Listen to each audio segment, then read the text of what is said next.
थाना क्षेत्र के एक गांव में मानवता को शर्मसार करने वाला एक नया मामला सामने आया है। मिली जानकारी के अनुसार गांव की एक नाबालिग युवती के साथ कुछ हैवानों ने बलात्कार की घटना को अंजाम दिया था। हद तो तब हो गई जब नाबालिग दुष्कर्म पीड़िता मां बन गई और पुलिस ने एफआईआर दर्ज नहीं किया। स्थानीय थाना की इस गैर जिम्मेदाराना कारगुजारी से आजीज होकर पीड़िता के परिजन एसएसपी से न्याय की गुहार लगाने पहुँचे। वही न्याय नहीं मिलने पर दुष्कर्म पीड़िता ने आत्मदाह करने तक की धमकी दे डाली है। इसके बाद पुलिस हरकत में आई और एक आरोपी को दबोच लिया। परिजनों की माने तो मामले की शिकायत करने के लिए पीड़िता गर्भवती होने के बाद भी करीब 3 माह तक थाने का चक्कर लगाया, लेकिन पुलिस ने उनकी एक न सुनी। पूरे मामले में एसएसपी जयंत कांत ने बताया कि पहले ही एफआईआर दर्ज कर ली गई थी। यही नहीं, एसएसपी ने इस घिनौनी घटना में शामिल एक आरोपी को गिरफ्तार करने की बात कही है। इसमें अभी तक के इस मामले में जो मामला आप कह रहे हैं उसमें पुलिस ने एफआईआर भी दर्ज किया हुआ है और ये बताया जा रहा है कि बोचाहा पुलिस स्टेशन के एरिया में ये मामला आया है पुलिस को, जिसमें जो लड़की है वो प्रेग्नेंट भी हो गई है और उसको उसमें एक नेक्स्ट इशू भी हुआ है। और इसमें जो है उसने इसके बाद में जब पूरा मामला हो गया उसके बाद में उन्होंने इसमें एक मामले में एप्लीकेशन दिया जिसमें जो है पुलिस ने एफआईआर किया। ये नेम्ड एक्यूज का नेम पर्सन और उनकी फैमिली पर्सन्स का नाम बताया गया था इसमें, जिसमें एक पर्सन को अरेस्ट भी कर लिया है और जिसका वो नाम ले रहे हैं वो भी वो माइनर लड़का है। उसके बारे में भी पुलिस सभी तरीके से जांच करेगी। इसमें इसके अलावा जो भी तरीके के साइंटिफिक इन्वेस्टिगेशन टूल्स हैं उनका भी यूज़ करेंगे। से बेटी के संग हमरे घटना है तो बोछा गए तो नहीं सुनवाई नहीं लिया है। आज बेटी के साथ नहीं होगा सहूलियत तो हम अपना जान कुर्बान कर लेंगे।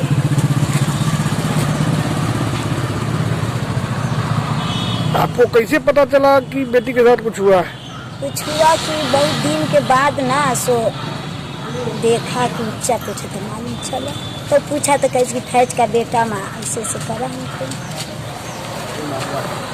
पटना में मकर संक्रांति के मौके पर राजद नेता तेज प्रताप यादव द्वारा उनके आवास पर सामूहिक भोज का आयोजन किया गया। वहीं इस भोज में तेज प्रताप यादव ने अपने आवास के समीप झुग्गी झोपड़ी में रहने वाले लोगों को भी भोज में आमंत्रित किया था। यही नहीं, भोज के दौरान तेज प्रताप यादव ने कुश्ती में भी जमकर मस्ती किया। उन्होंने कुश्ती में घोड़ा भी दौड़ाया। इस दौरान तेज प्रताप यादव ने पिछले दिनों हुए रुपेश हत्याकांड के मामले में प्रदेश सरकार पर जमकर अपनी भड़ास निकाली। उन्होंने जदयू के प्रदेश अध्यक्ष उमेश कुशवाहा के दिए गए बयान पर पलटवार करते हुए कहा कि राजद और महागठबंधन को तोड़ने की क्षमता किसी में नहीं है, क्योंकि महागठबंधन पूरी तरह से एकजुट है।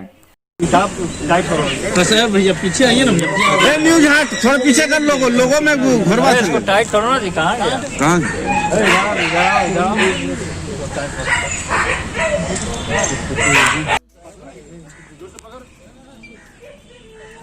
माइक क्यों लगा रहे हो न्यूज हार्ट? जबरदस्ती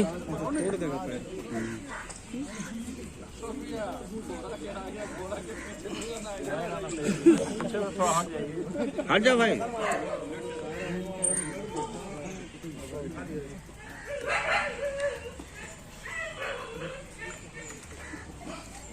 भाई देख भाई थोड़ा इधर आराम से यार।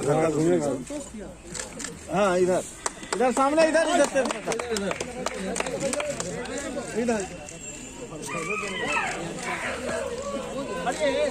हट जाइए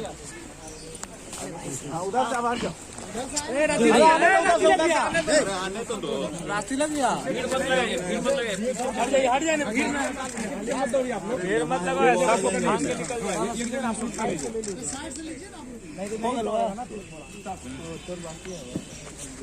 आने दो समझ में आ जाएगा।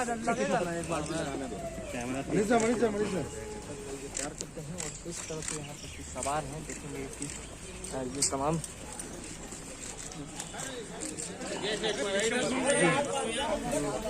इधर आगे हटाओ, उसको हटाओ, ले आओ।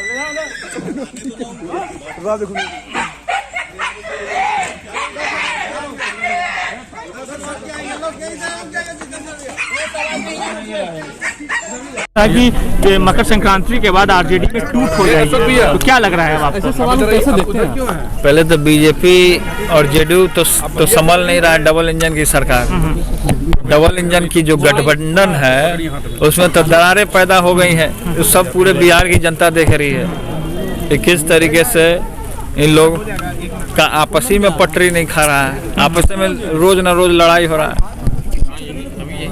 जेडीयू के या बीजेपी के एमएलए जेडीयू पे ही आरोप लगाने का काम कर रहा है, सवाल खड़ा करने का काम कर रहा है। बात करें अगर जेडीयू की तो ललन सिंह ने साफ तौर पे कहा है कि भूपेंद्र यादव चाहे तो आरजेडी बीजेपी में मर्ज हो जाएगी। कभी भी मर्ज कर सकते हैं भूपेंद्र यादव चाहे तो। कौन?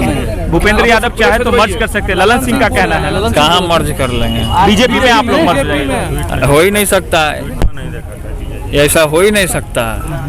उनके कहने से थोड़े कुछ होता है। एक आखिरी सवाल, जिस तरह से हत्या हुई है रुपेश, भूतो न भविष्यते, ये नामुमकिन है। कल जिस तरह से हत्या हुई है परसों रुपेश सिंह की, उस पर क्या कहना चाहेंगे आप? बिहार के लॉ एंड ऑर्डर पर क्या कहना चाहेंगे?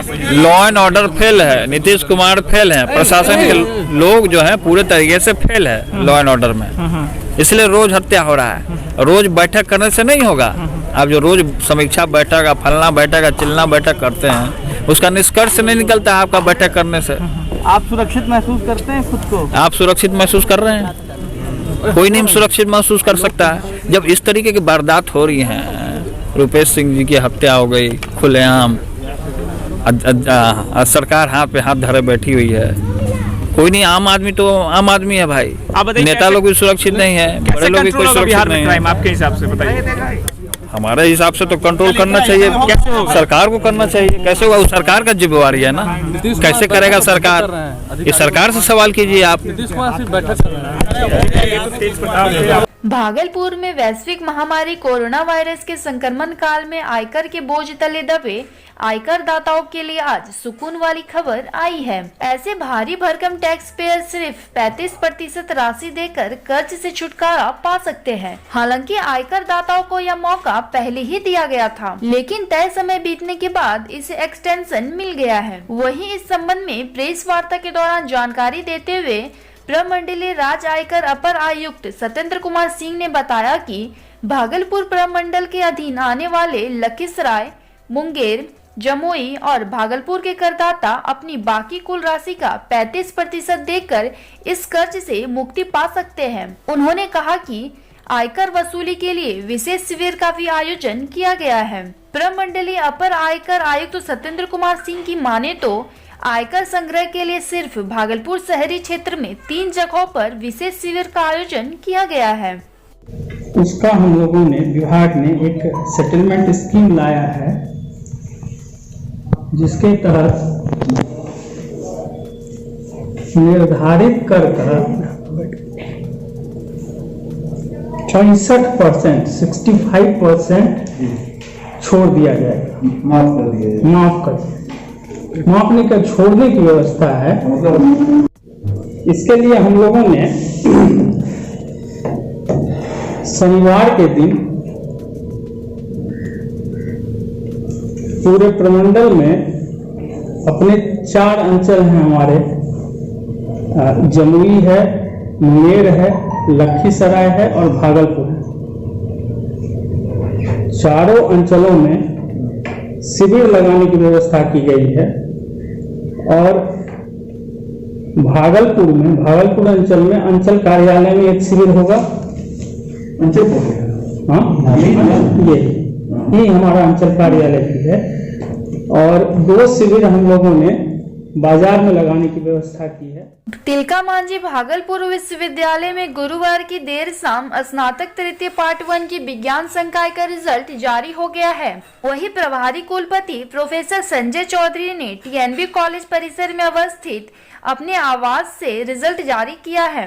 रिजल्ट प्रकाशित करने के दौरान मौके पर टीएमबीयू के AFA Padmakant Jha, dean science doctor Ashok Kumar Thakur, tabulation director doctor Sanjay Kumar Jha, PRO doctor Deepak Kumar Dinkar, doctor Rajesh Kumar Tiwari, Virendra Kumar Mishra, Anand Kumar Pandey सहित कई अधिकारी मौजूद थे। वहीं इस दौरान प्रभारी कुलपति प्रोफेसर संजय कुमार चौधरी ने कहा कि समय पर परीक्षा संचालित करना और रिजल्ट जारी करना उनकी पहली प्राथमिकता है।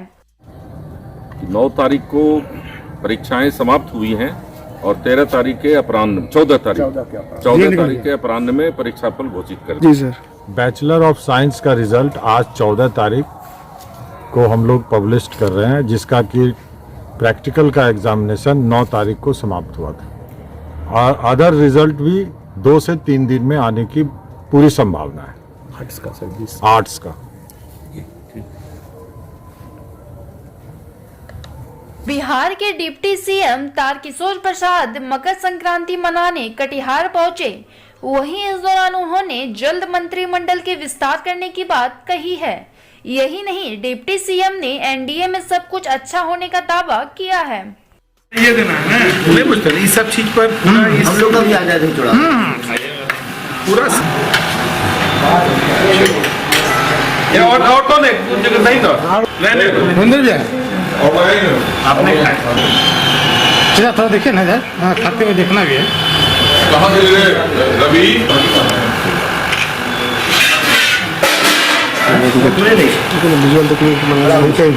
होते जाएगा खत्म हो जाएगा, शादी खत्म हो जाएगा। इसमें राजनीतिक परिवर्तन क्या होना है, मंत्रिमंडल का विस्तार होना है, वो माननीय मुख्यमंत्री जी करेंगे। ताला बदलने की भी चर्चा है, विपक्ष भी दावा कर रहा है, सत्ता पक्ष भी इस तरह का भी दावा हो रहा है।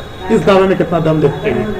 भूपेंद्र जी दावा किए, उधर से आरजेडी का दावा, इस दावे में किस तरह का दम देखते हैं? देखिए, हमारी सरकार बहुमत में पूरी मजबूती से बिहार के मतदाताओं के जनादेश के आलोक में काम कर रही है और हमारी सरकार पूरे 5 वर्ष काम करेगी। जो जनादेश है, पूरे 5 वर्ष हम बिहार के जनता की सेवा करेंगे। 2 मुद्दे पर लगातार विपक्ष घेर रहा है, एक तो क्राइम आउट ऑफ कंट्रोल है, एक किसान के मुद्दे का लेकर विपक्ष लगातार अरे किसान के आंदोलन का आपने हर्ष देखा कि माननीय सर्वोच्च न्यायालय के निर्देश के आलोक में हमारे जो तथाकथित किसान नेता दिल्ली की सीमा पर धरना दे रहे हैं, आज उस जो माननीय सर्वोच्च न्यायालय की बात को भी मानने के लिए तैयार नहीं है। आप समझ सकते हैं कि वो आंदोलन निहित स्वार्थवश है, कोई भारत के किसानों के हित में वो धरना नहीं दिया जा रहा है। आप देख रहे हैं कि शेष भारत के जितने भी राज्य हैं उसके किसान तो अपना खेती आराम से कर रहे हैं, किन्हीं को कोई कठिनाई नहीं है। सिर्फ दिल्ली सीमा के से जुड़े हुए जो 1-2 राज्य हैं और उसके तथाकथित जो किसान नेता हैं वो इन सारी चीजों को अंजाम दे रहे हैं। क्राइम को लेकर नहीं, अपराध के मामले में हमारी सरकार की नीति बिल्कुल स्पष्ट है। 2005 के पहले बिहार की क्या स्थिति है ये बिहार वासियों से छिपा हुआ नहीं है और राष्ट्रीय स्तर पर बिहार की हमारे विपक्षियों ने और उनकी सरकार ने क्या छवि बना दी थी कि लोग बिहार आने से डरते थे। और 2005 के बाद जब मुख्यमंत्री श्री नीतीश कुमार जी के नेतृत्व में हमारी सरकार आई तो उसके बाद का बिहार कैसा है ये बिहार की जनता और देश की जनता जानती है। जहां तक रहा कि अपराधियों पर काबू पाने के लिए माननीय मुख्यमंत्री ने बहुत स्पष्ट रूप से पुलिस के बड़े अधिकारियों को निर्देश दिया है और अपराधी की तुरंत गिरफ्तारी हो और स्पीडी ट्रायल के द्वारा उन्हें तुरंत सजा दिलाने की कार्रवाई की जाए, इसके लिए माननीय मुख्यमंत्री जी ने स्पष्ट रूप से निर्देश दिया है। मकर संक्रांति मना रहे हैं, घर के परिवेश में पूरे बिहारवासी के लिए क्या संदेश देंगे? नहीं, निश्चित रूप से मकर संक्रांति हम लोग परंपरागत रूप से मनाते हैं और आज हम कटिहार में हैं। स्वाभाविक है, मेरे माता पिता जी कटिहार में हैं तो उन्हें प्रणाम करके फिर आने वाले दिनों में भगवान भास्कर को नमन करते हुए बिहार के लोगों ने जो जिम्मेदारी है उसको बखूबी और बेहतर ढंग से निभाएंगे, इसलिए मैं आज अपने घर आया हूँ। सुपौल के त्रिवेणीगंज अनुमंडलीय मुख्यालय परिसर में गणतंत्र दिवस की तैयारी को लेकर एसडीएम एस.जेड. हसन के नेतृत्व में एक बैठक आयोजित की गई। वही बैठक के उपरांत एसडीएम ने बताया कि गणतंत्र दिवस के अवसर पर मैराथन दौड़ प्रतियोगिता का भी आयोजन किया गया है। यह मैराथन दौड़ जदिया से त्रिवेणीगंज अनुमंडल तक होना है, जिसमें 18 वर्ष से अधिक के युवा हिस्सा ले सकते हैं। सुपौल से कायतन टीवी नेटवर्क ग्रुप के लिए जिला चीफ ब्यूरो बलराम कुमार की खास रिपोर्ट। आज हम लोगों की मीटिंग थी 26 जनवरी की। 26 जनवरी हम लोग जो पूर्व के भांति हम लोग जितने स्थानों पे शामिल होते हैं, लगभग 25 स्थानों पर वहाँ पे हुएंगे। उसकी बैठक हुई, यहाँ के गणमान्य लोग थे और संबंधित विभाग के सभी पदाधिकारी थे। उसमें एक चीज़ हम लोगों ने ऐड किया इस बार कि प्रभात फेरी, चूँकि बच्चे लोग उसमें शामिल होते हैं, कोविड-19 के मद्देनज़र प्रभात फेरी का कार्यक्रम इस बार नहीं हो रहा है और खेल या सांस्कृतिक कार्यक्रम कोई भी हम लोग इस बार आयोजित नहीं कर रहे हैं। हाँ, एक चीज़ हम लोगों ने ऐड किया है कि 25 जनवरी को हम लोग मैराथन एक कर रहे हैं, जो जदिया से शुरू करेंगे और ब्लॉक कैंपस में ख़त्म करेंगे और उसमें हम लोगों ने प्राइज़ भी रखा है और ओपन होगा और 18 ईयर्स से ऊपर वाले लड़के बॉयज़ के लिए है ये, ओपन है, किसी भी एज के आदमी उसमें भाग ले सकते हैं। फर्स्ट प्राइज़ में हम लोगों ने 10,000 रुपया रखा है, 5,000 रुपया first prize 5,000, second prize 3,000, third prize 2,000 और 1,000 फोर्थ और फिफ्थ हम लोग पारितोषिक के रूप में उनको देंगे। एक तो ये बैठक थी। दूसरा था हमारा लोक जन शिकायत का कि अनुमंडल लोक जन शिकायत में जो मामले थे, जो लोक प्राधिकार हैं हमारे बीडीओ, सीओ, थाना अध्यक्ष, प्रखंड शिक्षा प्रसार पदाधिकारी, सीडीपीओ इत्यादि जितने पदाधिकारी अनुमंडल स्तरीय हम लोगों ने सामूहिक रूप से उसकी समीक्षा की कि जो भी लोक जन शिकायत के मामले हैं जो आपके यहाँ 60 दिन के ऊपर, कैसे उसका निष्पादन हम लोग कर लें और अनुपालन भी सुनिश्चित कर लें कि जो भी आदेश लोक जन शिकायत के द्वारा पारित होता है वो विधिवत उसका अनुपालन हो जाए समय पे, ताकि वो वेबसाइट पे अपलोड हो जाए, लोगों की शिकायत कम हो और लोगों का काम हो। उत्तर प्रदेश में संभल के मुरादाबाद से आगरा मुख्य मार्ग पर घना कोहरा होने के कारण बस और टैंकर के बीच जोरदार भिड़ंत हो गई। वहीं इस दुर्घटना में तकरीबन दर्जन भर यात्रियों के घायल होने की बातें कही जा रही है। फिलहाल सभी घायलों को गुन्नौर अस्पताल में भर्ती कराया गया है, जहां उनका इलाज जारी है, जबकि कुछ यात्रियों को बेहतर इलाज के लिए अलीगढ़ रेफर किया गया है। यूपी के कन्नौज से कायतन टीवी नेटवर्क ग्रुप के लिए जिला चीफ ब्यूरो इस्लाम अली की खास रिपोर्ट। मुरादाबाद से आ रही अलीगढ़ को जा रही। ये घटना कैसे हुई? ये घटना ऐसी हुई, हमने स्टॉप किया गन्नौर, चाय पानी पी के चले और आगे से 2 गाड़ी एक साथ आई। मेरी गाड़ी 25 या 30 की स्पीड पे मात्र थी, आराम से चल रहा था, सुरक्षितता में सावधान था। गाड़ी आगे तो मैंने देखा गाड़ी आ रही है, मैंने अंदाज़ा डाला कि गाड़ी ये साइड लेगी अपनी, मगर उसने साइड ना ली तो मैंने एक साथ कन्नट साइड गाड़ी को खींच दिया मैंने। दूसरी गाड़ी कौन सी थी वो जिससे एक्सीडेंट हुआ? जो टैंकर था वो। टैंकर है? हाँ। अच्छा, कितने लोग घायल हुए होंगे? हो गए होंगे 10-12 करीब। हाँ, 10 करीब। आपके परिचालक भी घायल हैं क्या? मेरे परिचालक घायल थोड़े बहुत हैं, चोट आई है उनके, वो मेरे पास ही थे मेरे परिचालक।